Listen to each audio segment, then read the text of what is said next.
ছোট্ট নদীর ধারে একটি হাঁস ও একটি মুরগি তাদের বাচ্চাদের নিয়ে প্রতিদিন ঘুরতে আসতো। কিছুক্ষণ পরে হাঁস তার বাচ্চাদের নিয়ে নদীর ওপারে সাঁতরে চলে যেত। মুরগি আর তার বাচ্চারা নদীর তীরে দাঁড়িয়ে দেখত। এভাবেই কিছুদিন কেটে গেল।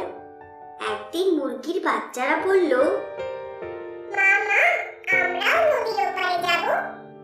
না বাছারা, আমরা তো অত দূরে উড়ে যেতে পারবো না, আর আমরা হাঁসের মতো সাঁতারও কাটতে পারবো না, তাই আমরা এপারেই খেলা করব। একবার যাব মা, প্লিজ।